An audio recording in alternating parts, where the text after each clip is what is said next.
नमस्कार. मी भाऊसाहेब आजबे. सामान्य काँग्रेस कार्यकर्त्याचा अपमान करून ही निवडणूक लढवणं मान्य नाही. या एकाच कारणामुळे मधुरिमा राजे यांनी उमेदवारी अर्ज मागे घेतला, असं स्पष्टीकरण छत्रपती शाहू महाराज यांनी दिलेलं आहे. मधुरिमा राजे या छत्रपती शाहू महाराज यांच्या सुनबाई आहेत आणि कोल्हापूर उत्तर या मतदारसंघामधून काँग्रेसच्या त्या अधिकृत उमेदवार होत्या आणि अगदी अनपेक्षितपणे शेवटच्या क्षणाला त्यांनी आपला उमेदवारी अर्ज जो आहे तो मागे घेतला. छत्रपती शाहू महाराज यांनी लिहिलेल्या पत्रामध्ये त्यांनी हे स्पष्ट केले की एका घरातच दोन पदं नकोत अशा प्रकारची आमची भूमिका होती. त्यामुळे मधुरिमा राजे यांनी मुलाखत देखील दिलेली नव्हती. परंतु राजेश लाटकर यांना जेव्हा अधिकृत उमेदवारी जाहीर झाली तेव्हा त्यांना विरोधाचा असा एक प्रसंग घडला आणि त्या सगळ्या परिस्थितीमध्ये अनेक लोकांनी आग्रह केला आणि त्यामुळे मधुरिमा राजे या निवडणूक लढवण्यास तयार झाल्या. परंतु राजेश लाटकर यांनी यासाठी माघार घ्यायला हवी अशा प्रकारची छत्रपती शाहू महाराज आणि मधुरिमा राजे यांची अट होती.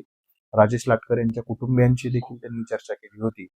परंतु शेवटच्या क्षणापर्यंत आपण हे पाहिलं की राजेश लाटकर यांनी आपला उमेदवारी अर्ज मागे न घेतल्यामुळे सामान्य काँग्रेस कार्यकर्त्याचा सन्मान टिकून राहावा या केवळ एका गोष्टीसाठी मधुरिमा राजे यांनी माघार घेतली हे आता स्पष्ट झाले.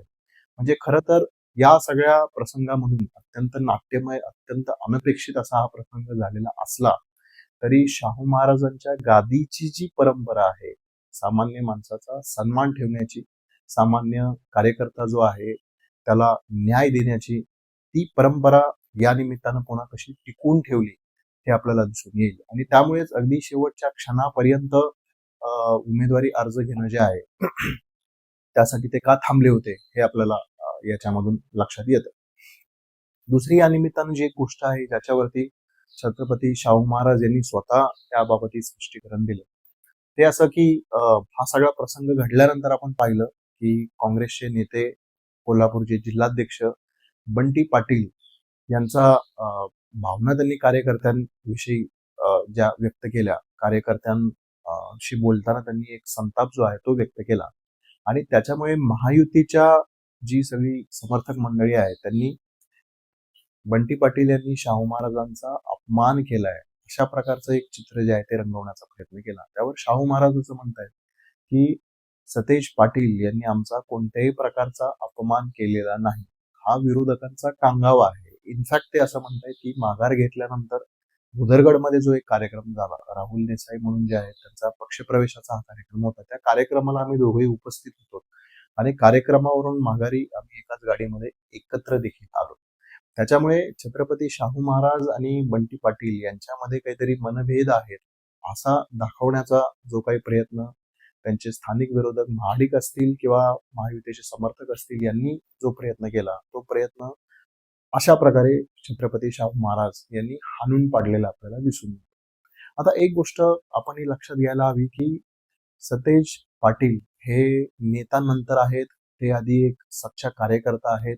पक्षासाठी, आयडिओलॉजीसाठी एक उच्च प्रकारची कमिटमेंट असणारा असा हा कार्यकर्ता आहे आणि त्याच्यामुळे अधिकृत उमेदवार आपला जर उमेदवारी माघार घेत असेल त्याच्यामुळे पक्षाचं जे काही नुकसान होऊ शकेल याची कल्पना करून बंटी पाटील यांच्या भावना ज्या आहेत, म्हणजे आपण त्यांच्या संतप्त भावना देखील बघितल्या आणि संध्याकाळी कार्यकर्त्यांशी बोलत असताना त्यांना रडू फुटलं, त्यांना गहिवरून आलं हे देखील आपण पाहिलं. म्हणजे पहा, सतेज पाटील हे असे नेते आहेत की जे हजारो कार्यकर्त्यांना जपतात, त्यांना त्यांच्या सुखदुःखामध्ये साथ देतात. एक कणखर नेतृत्व म्हणून त्यांची ओळख कोल्हापूरकरांना आणि पूर्ण राज्याला आहे. असा कणखर नेता त्याच्या जर भावनांचे बांध फुटत असतील तर याच्यावरून आपण अंदाज घेऊ शकतो की सतेज पाटील यांची पक्षाविषयीची, काँग्रेस विषयीची कमिटमेंट ही किती असाधारण आहे. की पक्षाचं जर काही नुकसान होऊ शकेल अशी शक्यता जरी दिसली तरी बंटी पाटील यांना आपल्या भावना ज्या आहेत त्यांच्या त्या अनावर झाल्या, त्यांना अश्रूंचा बांध फुटला. आणि बंटी पाटील यांची ही ज्या प्रकारची पक्षाविषयीची कमिटमेंट आहे ही खुद्द राहुल गांधी यांनी काही दिवसांपूर्वी पाहिली. कोल्हापूरमध्ये संविधान सन्मान संमेलन जे झालं, अगदी भव्य दिव्य असं ते संमेलन झालं आणि बावड्यामध्ये ज्या बावड्याचे सतेज पाटील पाटील आहेत त्या बावड्यामध्ये छत्रपती शाहू महाराजांचा एक अद्वितीय म्हणावा असा जो पुतळा आहे त्याचं उद्घाटन हे राहुल गांधी यांच्या हस्ते झालं. आणि त्याच्यामुळे तो कार्यक्रम, हे दोन्ही कार्यक्रम जे आहेत त्या दोन्ही कार्यक्रमाच्या निमित्तानं राहुल गांधींना देखील हे दिसलं की सतेज पाटील यांचं सामर्थ्य काय आहे, सतेज पाटील यांची पक्षाविषयीची कमिटमेंट काय आहे. आणि त्याच्यामुळे सतेज पाटील यांच्याकडून कोणत्याही अर्थानं कोणत्याही पद्धतीनं छत्रपती शाहू महाराज यांचा अवमान होण्याची शक्यता नाही. इनफॅक्ट तुम्ही तो व्हिडिओ पाहिला असेल की जेव्हा माघार घेतली तेव्हा आतच कार्यालयामध्येच सतेज पाटील यांनी शाहू महाराज यांना आपल्या ज्या भावना आहेत त्या व्यक्त केल्या. आणि हे ऐनवेळेस असा फॉर्म मागे घेणं हे चुकीचं आहे, ही फसवणूक आहे, अशा प्रकारची जी तक्रार आहे ती अत्यंत सभ्य अशा भाषेमध्ये त्यांनी ती व्यक्त केलेली होती. आणि इनफॅक्ट त्या ठिकाणी म्हणजे उमेदवारी आधीच मागे घ्यायला हवी होती असं जेव्हा बंटी पाटील म्हणाले त्याला शाहू महाराजांनी दुजोरा दिल्याचाही व्हिडिओ जो आहे तो तुम्ही निश्चितपणे पाहिलेला असेल.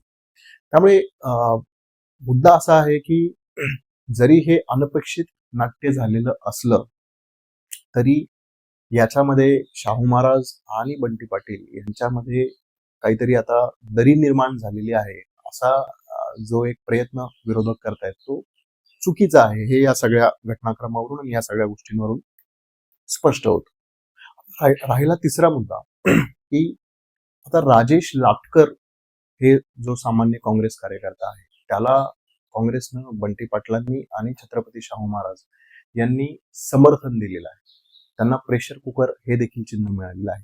आता हे खरं आहे काँग्रेसच्या अधिकृत चिन्हावरती राजेश लाटकर हे लढू शकणार नाही. ते प्रेशर कुकर या जे चिन्ह आहे त्याच्यावर लढणार आहे. आणि त्याच्यामुळे कुठेतरी जे विरोधी उमेदवार आहेत त्यांना असं वाटतंय की आपलं काम सोपं झालंय आणि आता आपण ही लढाई जिंकलेलो आहोत. परंतु त्यांना देखील हे खरं तर खूप चांगलं माहिती आहे की कोणतीही लढाई बंटी पाटील अशी अर्ध्यावर सोडत नाही.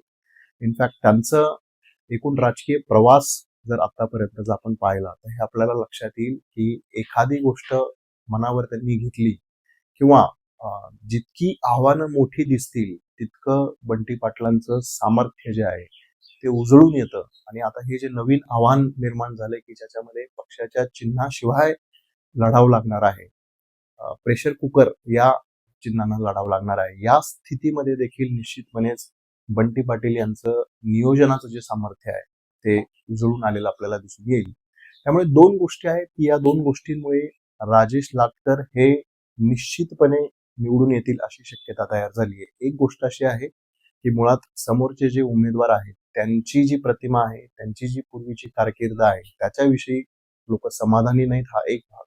दुसरा मुद्दा असा की बाळासाहेब ठाकरे यांच्याबरोबर गद्दारी करून ते शिंदेबरोबर गेलेले आहेत. त्याच्यामुळे जो आपल्या पक्षातच टिकू शकत नाही, जो पक्षाशीच गद्दारी करू शकतो, तो कोल्हापूरचा स्वाभिमान काय टिकवून ठेवणार, अशा प्रकारची देखील त्याच्यामध्ये भावना आहे.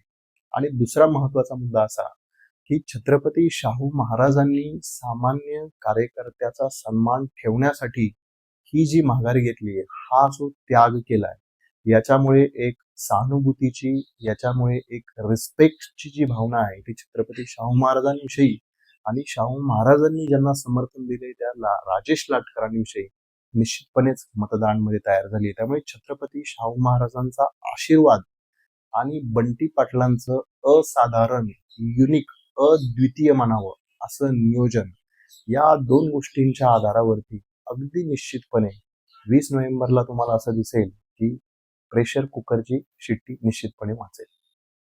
तुम्हाला जर हा व्हिडिओ आवडला असेल तर लाईक करा, शेअर करा, कमेंट करा आणि सबस्क्राईब करा. थँक्यू.